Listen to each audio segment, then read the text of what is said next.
I am currently the rector at St. Mark's here in San Marcos. I grew up in the church. My dad was a priest, and so for me, church has always been a safe place. It's always been a place. My faith has always been important, but there's something to being in the church for me. And I grew up really drawn to like celebrating the Eucharist and like I would pretend when I was a kid because that's what I saw my dad doing.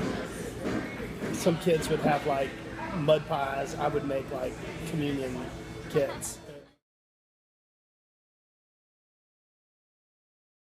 I always want to try and put my daughter and my wife first. Not before my relationship with God, but definitely before my relationship with the church, especially as the rector. And so the hindering part is that people struggle with that because there's this image of a priest that's always available, especially in the size church that we're in. And I don't fill that role for them all the time. The struggle with the congregation is that they have to kind of accept me for who I am and the priorities that I have at this time of my life. And so this is where they benefit. There's a lot of people at St. Mark's that get that. I was real open about that when I moved here. I moved from a situation where I lived on the campus of the church, so I was always available. Never felt like I was off. And so I told them that, I'm going to need time to go to soccer games for my daughter. And so a lot of people, most people at St. Mark's really respect that for me because they want me to be a good dad. They want me to be a good husband. They want me to be a good community member. And they realize that I can do that and be a priest. There's a way to do both.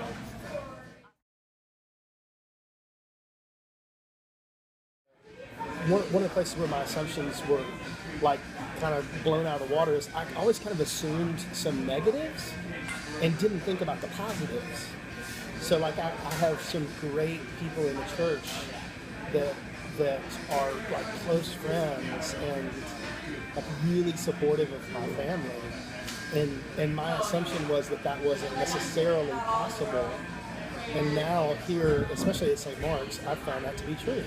And that's good. I love that. That's a good assumption.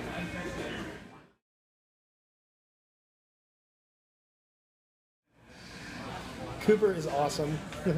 She's 8, and Cooper Camille, she is very active. She has a really deep and beautiful faith. It's cool as a dad and a priest, I guess, to watch your daughter grow in her faith. Like we were at camp, I do senior high camp every year, and we were there, and the bishops were doing Q&A with the campers, and so Bishop Lillibridge said, who's our diocesan bishop, said, ask some question about, where do you find God in the world? And my daughter raises her hand, and my first thought was, well, this ought to be interesting, and it was so profound and so powerful. I mean, she basically said the same thing I would say, which is that God is present in the community of the faithful, and that God is present in all things if we give it the chance. And it was, God, I started crying. I think I told him I had allergies. So she's got this deep soul, but she's 8, so she still loves My Little Pony and soccer, and she's just great. She's just a lot of fun. 8 is a fun age.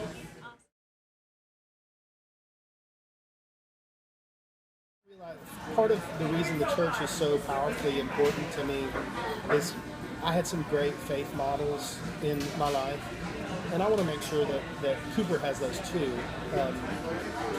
I get to teach her regularly about the stuff we believe, and I love to ask her what she thinks, because truthfully, every time I ask her that question, it's better than most answers I would give, because it's simple, it's childlike, it's gorgeous. I mean, when you talk about Jesus, she has this image of Jesus that's so beautiful and fun.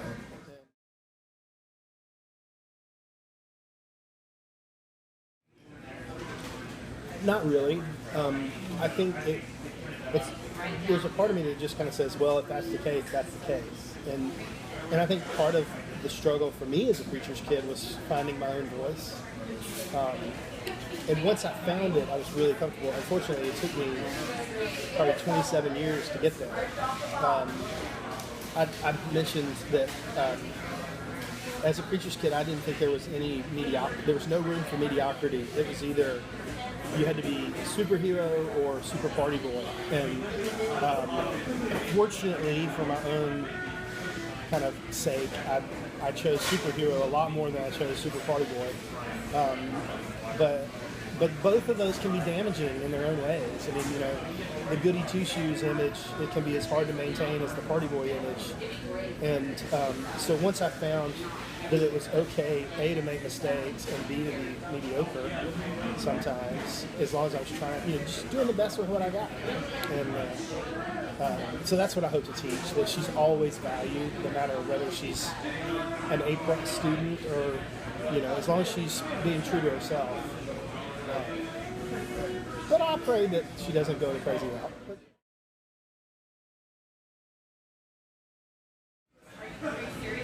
Say your prayers and find your voice. Say your prayers and find your voice.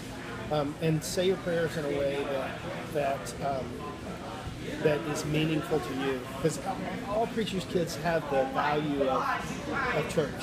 You know, it's indoctrinated in them. And there's a tendency to rebel, and there's a tendency to embrace, and so I would say is the more we can stay in touch with God's touch, as saying your prayers, being in that, whatever that means. For some it's silence, for some it's other things. Say your prayers and find your voice. Be true to yourself.